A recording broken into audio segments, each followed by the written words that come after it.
Selamat pagi teman-teman. Perkenalkan, nama saya Anastasia Dede dari kelompok 2 Vygotsky. Sebelumnya, saya akan memperkenalkan beberapa anggota dari kelompok Vygotsky. Saya sendiri, lalu ada Francisca Welly Ingrid Stari, Ambrosius Kristiadi, Anik Mayangsari, Stefani Maharisti, dan Paulita Mary Rosiana. Baik teman-teman, sekarang saya akan menjelaskan materi yang pertama, yaitu pandangan Vygotsky tentang perkembangan kognisi. Di sini, Lev Semyonovich Vygotsky adalah psikolog Rusia yang meninggal pada tahun 1934. Walaupun Piaget dan Vygotsky tidak pernah bertemu, keduanya hidup pada zaman yang sama dan saling menyadari karya masing-masing. Namun, karya Vygotsky tidak dibaca luas di Inggris hingga tahun 1970-an dan barulah sejak itu teori-teorinya akhirnya berpengaruh di Amerika Utara. Teori Vygotsky sekarang menjadi kekuatan yang luar biasa di bidang psikolog perkembangan dan banyak di antara kritik yang dia tujukan terhadap sudut pandang Piaget lebih dari 60 tahun. Lalu akhirnya tampil ke depan dewasa ini. Karya Vygotsky didasarkan pada dua gagasan utama. Yang pertama, dia berpengaruh bahwa perkembangan intelektual dapat dipahami hanya dari sudut konteks historis dan budaya yang dialami anak-anak. Yang kedua, dia percaya bahwa perkembangan bergantung pada sistem tanda, yaitu scene system, yang dimiliki masing-masing orang ketika mereka bertumbuh. Simbol-simbol yang diciptakan oleh budaya untuk membantu orang berpikir, berkomunikasi, dan memecahkan masalah, misalnya bahasa, sistem penulisan, atau sistem berhitung pada budaya tertentu. Di sini ada faktor-faktor yang mempengaruhi perkembangan kognitif. Yang pertama, dua faktor yang mempengaruhi perkembangan kognitif manusia yaitu interaksi sosial dan bahasa. Nah, teori perkembangan Vygotsky ini merumuskan Socio-Cultural Theory of Development, yaitu teori pembangunan sosial kultural. Nah, ini merupakan bagan dampak terhadap perkembangan kognitif. Yang pertama ada kultur, yaitu budaya, language itu bahasa, lalu ke social interaction, yaitu interaksi sosial. Selanjutnya ada beberapa faktor yang mempengaruhi perkembangan kognitif manusia. Yang pertama ada interaksi sosial. Interaksi sosial menurut Piaget lebih menekankan peran proses asimilasi dan akomodasi yang dibangun melalui interaksi sosial dengan lingkungannya. Lingkungan yang dimaksud meliputi teman sebaya, orang tua, saudara kandung, atau orang dewasa, dan lain-lain. Vygotsky meyakini bahwa anak-anak belajar sambil bekerja. Perkembangan baru diperoleh anak melalui interaksi dengan lingkungan masyarakat yang kemudian terjadi perubahan dan perkembangan bagi pembentukan struktur kognitif. Jadi di sini Vygotsky ternyata lebih menekankan faktor interaksi sosial yang diperoleh oleh individu sendiri. Nah, yang dimaksud lingkungan di sini adalah teman sebaya, orang tua, saudara kandung, orang-orang dewasa, teman dalam lingkungan kelas, di sekolah maupun di lingkungan tempat tinggalnya. Berikutnya akan dijelaskan oleh saudara Welly. Selanjutnya adalah bahasa. Bahasa memiliki peran sentral terhadap perkembangan kognitif. 3 peran bahasa yaitu yang pertama, melalui interaksi sosial, kemampuan berbahasa memberi kemampuan bagi anak untuk memahami pengetahuan yang dimiliki orang lain. Yang kedua, bahasa menjadi sarana bagi anak untuk meningkatkan kualitas berpikir yang memberi kontribusi bagi pemecahan masalah dan menganalisis tentang esensi dunia nyata yang dihadapi anak. Yang ketiga, bahasa menjadi dasar bagi individu melaksanakan tugas secara fungsional serta memberi kemampuan untuk mengelola dan merefleksikan kemampuan berpikir sesuai dengan pengalaman hidup dan pengetahuan yang sudah ada dalam struktur kognisi individu. Selanjutnya adalah budaya. Budaya yang digunakan oleh komunitas etnis dalam budayanya memberi acuan dasar pada individu untuk memahami esensi lingkungan kehidupannya serta menunjuk juga pada dasar-dasar berpikir dan berperilaku sesuai dengan budayanya. Secara empiris, budaya sebenarnya memberi makna tertentu terhadap perkembangan kognitif. Matsumoto dan Juang pada 2008 mengungkapkan bahwa berkaitan budaya kognisi adalah sebuah fakta yang tidak dapat dipisahkan. Bahkan, budaya itu sendiri melekat dalam esensinya sebagai kognisi. Dalam perspektif psikologi, budaya secara esensi kehidupan di dalam budaya itu. Selanjutnya, Hofstede pada tahun 1980 yang dikutip oleh Matsumoto mengungkapkan bahwa budaya adalah mental programming yang diidentik dengan perangkat lunak komputer. Perbedaan perangkat lunak akan memberi isyarat tentang perbedaan fungsi, sekalipun perangkat komputernya tetap sama. Demikian juga perbedaan budaya yang merupakan program yang ada dalam setiap individu dalam budayanya sehingga memunculkan perilaku yang berbeda-beda pula. Selanjutnya, Matsumoto juga merumuskan keterkaitan antara budaya dan kemampuan membuat kategorisasi. Budaya dan ingatan, budaya dan kemampuan dalam bidang sains dan berpikir matematika, budaya dan kemampuan memecahkan masalah, budaya dan kemampuan berpikir kreatif, serta budaya dan kemampuan berpikir dialektial. Selanjutnya akan dijelaskan oleh rekan saya, Ambrosius Kristiadi. Oke, di sini selanjutnya ada pembelajaran sebagai perkembangan kognitif. Yang pertama ada social interaction adult within peer collaboration structure atau interaksi sosial bimbingan orang dewasa dan kolaborasi rekan sejawat atau sesama teman. Yang kedua ada potential skill range as result of social interaction atau rentang keterampilan potensial sebagai hasil interaksi sosial. Yang ketiga ada zone of proximal development atau zona perkembangan proksimal. Terus yang keempat ada individual skill range atau rentang keterampilan dari individunya. Terus ada yang kelima individual linear cognitive development and skill base atau kognitif perkembangan dan dasar keterampilan pembelajar dan individu. Selanjutnya ada pembelajaran sebagai perkembangan kognitif melalui interaksi sosial. Belajar terjadi apabila individu memperoleh pengertian khusus dan spesifik atau terjadi perkembangan pada kemampuan yang berbeda dan kemajuan perkembangan yang terjadi jika diperoleh pengertian atau keterampilan yang dapat diimplementasikan ke dalam bidang yang lebih luas dan memiliki makna yang kompleks. Belajar merujuk pada perkembangan kognitif dan diperoleh melalui interaksi sosial dengan lingkungannya. Zone of proximal development dapat diilustrasikan sebagai rentangan wilayah potensial bagi anak didik memperoleh dan membangun pengetahuan baru yang didasarkan pada kualitas interaksinya dengan orang-orang yang bermakna, terutama pribadi yang memiliki kompetensi tertentu sesuai dengan keahliannya. Vygotsky yang dipetik oleh Egan dan Kutzak pada tahun 2012, terutama dalam upaya mengembangkan kemampuan kognitif anak didik, yaitu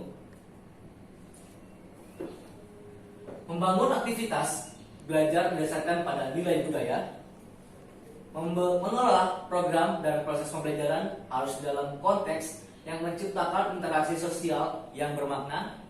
Yang ketiga ada menciptakan aktivitas belajar yang mendorong anak didik wilayah memasuki zone proximal development anak didik itu sendiri. Yang keempat ada mendorong anak didik untuk menggunakan dan mengembangkan kemampuan berbahasa yang mengarah pada perkembangan pemahamannya. Dan yang kelima ada perlu dikondisikan program pembelajaran kondusif yang mampu mendorong aktivitas dan perkembangan anak didik itu. Omrock pada tahun 2001 mengembangkan beberapa asumsi dasar yang menjadi dasar dan implementasinya teori Vygotsky dalam upaya mengembangkan kemampuan kognitif peserta didik. Yang pertama ada melalui percakapan seseorang atau secara informal dan pendidikan formal di sekolah tentunya, orang dewasa memberi pemahaman bagi anak tentang bagaimana anak menginterpretasikan dan memahami nilai budaya, di mana anak tumbuh dan berkembang. Interaksi antara orang dewasa dengan anak terjadi saling pertukaran informasi. Jadi, dalam pandangan atau pendapat dari Concord ini, di mana orang dewasa dengan anak itu atau anak kecil saling berinteraksi, maka terjadilah pertukaran informasi, di mana misalnya seorang orang dewasa memberikan pemahaman baru atau mengeluarkan kata-kata baru, kosakata baru yang nantinya dapat diulangi atau diikuti oleh peserta didik itu, oleh anak kecil itu. Terus yang kedua ada, setiap budaya memiliki makna fisik dan alat dalam upaya meningkatkan kemampuan kognitif anak yang bermakna bagi anak untuk menjalani kehidupan secara produktif dan efisien. Oke, selanjutnya ada kemampuan berpikir dan berbahasa berkembang pada awal tahun perkembangan anak. Perkembangan kognitif menurut Vygotsky sangat bergantung pada perkembangan dan penguasaan bahasa. Jadi di mana apabila anak menguasai beberapa banyak macam kosakata, maka perkembangan kognitifnya akan terus berkembang dan malah dia bisa menguasai beberapa materi, menguasai beberapa kosakata jauh daripada anak lainnya. Terus yang selanjutnya ada berkembangnya proses mental yang kompleks terjadi setelah anak melakukan aktivitas sosial dan secara bertahap akan terinternalisasi dalam kognisi anak yang dipergunakan secara bebas. Untuk selanjutnya materi akan dijelaskan oleh teman saya Anik Mayangsari. Baik, di sini saya akan melanjutkan penjelasan dari Saudara Chris. Di sini ada anak akan mampu mengerjakan tugas-tugas yang menantang jika diberi tugas yang lebih menantang dari individu yang kompeten. Nah, di sini ada dua jenis kemampuan yang merupakan ciri-ciri keterampilan, yaitu actual development level dan level of potential development, di mana di sini artinya actual development level itu yaitu tingkat perkembangan aktual, dan level of potential development adalah tingkat perkembangan potensial. Selanjutnya, pemberian tugas yang menantang mendorong berkembangnya kemampuan kognitif secara optimal, di mana terdapat wilayah yang menunjukkan terjadinya peluang kemampuan anak untuk memahami tugas-tugas sebagai wujud berkembangnya kemampuan kognitif anak. Kemampuan, misalnya kemampuan belajar dan memecahkan masalah anak itu sendiri. Nah, di sini Vygotsky biasa menyebut dengan zone of proximal development, seperti itu. Nah, di sini saya akan memperlihatkan tabel dari penjelasan-penjelasan di atas tersebut. Nah, di sini ada actual development level, level of potential development, di sini ada zone of proximal development. Nah, di bawah ini ada tasks that a child can successfully accomplish without hesitation, tasks that a child can accomplish only with some assistance and support, tasks that a child cannot accomplish even with considerable assistance and support. Nah, di sini yang pertama itu tingkat perkembangan aktual, dan di sini ada tingkat perkembangan potensial, dan di tengah-tengah itu sendiri ada zona perkembangan proksimal. Nah, di tahap yang pertama ini, di mana anak itu tidak dapat atau tidak berhasil menyelesaikan tugas tanpa bantuan. Yang kedua di sini adalah anak dapat menyelesaikan tugas yang hanya dapat dilakukan dengan bantuan dan dukungan. Dan yang terakhir ada tugas-tugas yang tidak dapat diselesaikan seorang anak bahkan dengan bantuan dan dukungan yang besar, seperti itu. Nah, di sini contoh dari perkembangan struktur internal dan kemandirian melibatkan praktik, yaitu contoh bayi melakukan gerakan untuk mendapatkan perhatian, seperti itu. Selain itu untuk anak prasekolah, yaitu dengan berbicara dengan orang lain untuk menguasai bahasa, seperti itu. Yang terakhir ada tahapan yang terakhir, yaitu penggunaan tanda untuk berpikir dan memecahkan masalah tanpa bantuan orang lain. Nah, pada saat ini anak akhirnya mandiri dengan adanya sistem tanda yang telah dihayati anak tersebut. Seperti itu. Selanjutnya akan dijelaskan oleh Saudari Stefani. Oke, selanjutnya saya akan menjelaskan tentang percakapan pribadi. Anak-anak menyerap percakapan orang lain dan kemudian menggunakan percakapan itu untuk membantu dirinya sendiri dalam memecahkan masalah. Percakapan pribadi mudah dilihat pada diri anak kecil yang sering berbicara dengan dirinya sendiri, khususnya ketika dihadapkan dengan tugas yang sangat sulit. Kemudian, percakapan pribadi akhirnya berlangsung tanpa suara, tetapi masih berperan yang sangat penting. Studi menemukan bahwa anak yang melakukan banyak penggunaan percakapan pribadi mempelajari tugas yang rumit dengan lebih efektif daripada anak yang lainnya. Selanjutnya, zona perkembangan proksimal. Pembelajaran terjadi ketika anak bekerja dalam zona perkembangan proksimal mereka. Tugas pada zona perkembangan proksimal adalah pekerjaan yang masih belum dapat dikerjakan seorang anak sendirian, tetapi benar-benar dapat dikerjakan dengan bantuan teman yang lebih kompeten. Vygotsky percaya bahwa keberfungsian mental yang lebih tinggi biasanya terjadi pada percakapan dan kerjasama orang-orang sebelum hal itu terjadi pada individu. Selanjutnya akan dijelaskan oleh Saudari Paulinta. Sekarang saya akan melanjutkan penjelasan dari Stefani, yaitu tentang petanggan. Petanggan berarti menyediakan banyak dukungan kepada seorang anak selama awal pembelajaran, dan kemudian mengurangi dukungan dan meminta anak tersebut memikul tanggung jawab yang semakin besar begitu dia menyanggupinya.